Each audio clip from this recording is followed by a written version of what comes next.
এলাকার বন্যা পরিস্থিতি পরিদর্শনে ঘাটালের এমপি দেব। সবথেকে খারাপ অবস্থা পশ্চিম মেদিনীপুরের ঘাটাল মহকুমার। ঘাটালের ৮১টি মৌজা বানভাসী। শিলাবতী নদী আগেই ফুঁসে উঠেছে। এরপর বেশ কয়েকটি নদী বাঁধ ভেঙে গিয়ে পরিস্থিতির চূড়ান্ত অবনতি হয়েছে। প্রতাপপুরের কাছে শিলাবতী নদীর বাঁধ ভাঙায় হু হু করে শহরের বিভিন্ন এলাকায় জল ঢুকেছে। ফলে নতুন করে বেশ কয়েকটি জায়গা প্লাবিত হয়েছে। প্রতাপপুরের কয়েকটি বাড়িতে অনেক মানুষ আটকে রয়েছেন। বহু পরিবারকে নিরাপদ জায়গায় সরিয়ে নিয়ে যাওয়ার পরেও জলবন্দী অনেকে। কোথাও এক মানুষ জল, কোথাও আবার এততলা বাড়ির সমান উঁচু জলস্তর। বন্যার ফলে বহু মানুষ ঘরছাড়া। বন্যার জলে অনেকের শেষ সম্বলটুকুও ভেসে গিয়েছে। বন্যা দুর্গত এইসব মানুষদের পাশে দাঁড়াতেই রবিবার দুপুর নাগাদ ঘাটালে পৌঁছলেন সাংসদ দেব। বন্যার জলে পা রেখেই পুরো এলাকা দেখলেন তিনি।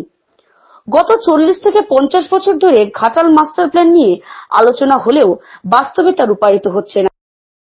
সেই জলটা যখন ছেড়েছে এখন হচ্ছে কেন ভাঙলো সেটা না ভেবে ড্যামটাকে আগে রিপেয়ার করি, কারণ জলটাকে আগে আমাদেরকে আটকাতে হবে, জলটা আটকাতে হবে, তারপরে জলটা কিভাবে বার করব। আমাদের যে জলটা জমে আছে দেখো, এইটা কোশ্চেন তোলা বা আঙুল তোলার সময় নয়, এইটা হচ্ছে কি মানুষের পাশে থাকার সময়। এবার বাঁধটাকে আমরা ঠিক করি, তারপরে জলটা কিভাবে বার করবো সেটা নিয়ে ভাবি, তারপরে আঙুল তোলার জন্য সারা জীবন পড়ে যায়। আগে মানুষের পাশে থাকি, মানুষের জন্য সাহায্য কিছু করি, তারপরে তো আমরা কোশ্চেন তুলি। সিএম বলেছেন যে বিশ্ব ব্যাংকের টাকা নিয়ে, বিশ্ব ব্যাংকের থেকে সহযোগিতা নিয়ে একটা মাস্টার প্ল্যান করবেন ঘাটালে, সেই বিষয়ে তুমি কি জানো? আমার মনে হয় এটা সিএম অনেক বেশি ভালো জানেন, বোঝেন। আর সিএম পশ্চিমবঙ্গের মানুষকে প্রচন্ড ভালোবাসেন। ডেফিনেটলি উনি যা উদ্যোগ নেবেন আমরা তার পাশে আছি। তোমার সঙ্গে কি এই বিষয়ে আলোচনা হয়েছে কিছু? না, এটা দেখো, আমি খুব ক্ষুদ্র একজন আমি খুব ছোট একজন মানুষ এই বিষয়ে, বাট আমি আমার থেকে চেষ্টা করি কি মানুষের, আমার যা পাওয়ার আছে, আমার পাওয়ার হচ্ছে কি পার্লামেন্টে গিয়ে এটা নিয়ে কোশ্চেন করা, কি সেটাই বলছি। আমি করেছি, আবার করব।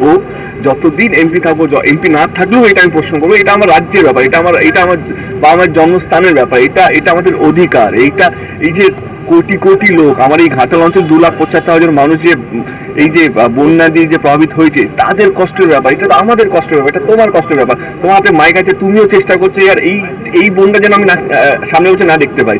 হয়তো এটা তোমাদের টিআরপি, হয়তো এটা, এবার আমরা কেউ চাই না এইভাবে আমি এসে ইন্টারভিউটা দেবো, তুমি এই জন্য ইন্টারভিউটা নেবে, এটা কেউ চায় না। এটা মানে বিশ্বাস করো, এটা মানে কি বলবো, সবচেয়ে খারাপ লোক হোক কিন্তু সেও চায় না। কিন্তু আমরা এমন একটা জায়গায় আছি যেখানে আমরা কথা বলছি কি এটা কেন হচ্ছে না। ইনফ্যাক্ট আমি গত বছরও বলেছিলাম, আমি প্রথম বছরও লিখেছিলাম, গত বছর বলেছি, এইবারে আবার জোর করে বলবো। কিন্তু এটা সত্যি বিশ্বাস করুন, আমরা লড়ে যাচ্ছি, আমরা চেষ্টা করছি। সেই জন্য হয়তো দিদি বললো কি ওয়ার্ল্ড ব্যাংক থেকে লোন নিয়ে যে 2,500 কোটি টাকা যেটা ব্যাংকে সেই মাস্টার ব্যাংকের যে বাজেটটা এসছে, সেইটা হয়তো এইখান থেকেই করতে হবে, কারণ আমরা কোনো সাহায্য পাচ্ছি না পাবলিক। শেষ প্রশ্ন, যেটা তুমি বলছিলে মাস্টার প্ল্যানের বিষয়টি, তোমার কি মনে হয় ইচ্ছাকৃতভাবে, যেমন ম্যানমেড বন্যার কথা মুখ্যমন্ত্রী বলেছেন, ইচ্ছাকৃতভাবে এই যে প্রজেক্ট, যে প্রজেক্টের কথা বারবার করে তুমি তুলেছো সংসদে, আটকানো হচ্ছে? আমি খুব ছোট এই ব্যাপারটা উত্তর দেওয়ার জন্য, কারণ বিশ্বাস করুন আমি অতটা রাজনীতি বুঝি না।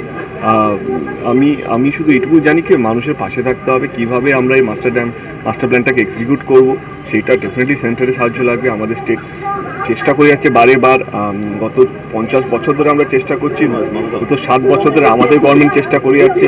এবারে এইটাকে এক্সিকিউট করতে হবে যে কোনোভাবে, হয়তো আমাদেরকে ওয়ার্ল্ড ব্যাংক থেকে যদি যেটা দিদি উদ্যোগ নিয়েছে সেটা ভাবে, বা সেন্ট্রালের সাহায্য পাবে। কারণ মানুষ সত্যি মানে মানুষ আমাদেরকে ভোট দেয় তাদের পাশে থাকার জন্য, কিন্তু এত কষ্ট হচ্ছে, আমরা কিছু করতে পারছি না, কারণ আমরা পরাধীন হয়ে আছি মানে সেন্টারের উপরে। আপনারা যদি সাহায্য করেন তবেই এই ড্যামটা হবে। সাহায্য কি সেন্টারের থেকে পাচ্ছ? আমি আবার বলছি, আমি অনেস্টলি বলছি, এই ব্যাপারটা আমার মনে হয় কি সেচ মন্ত্রী যিনি আছে রাজীব দাকে, সে বেশি ভালো করে বলতে পারো। কারণ আমি আবার বলছি, আমি যতটুকু জানি ততটুকুই বলতে পারবো, কারণ যেটা জানি না সেই ব্যাপারটা বেশি কথা বলে আমার মনে হয় না সেটা উচিত হবে। আমার মনে হয় সেটা রাজ্য সরকারের পক্ষ থেকে যে প্রতিনিধি আছে, যে স্পোক পারসন আছে, সে হয়তো ভালো। পশ্চিম মেদিনীপুর থেকে কার্তিক গুহ।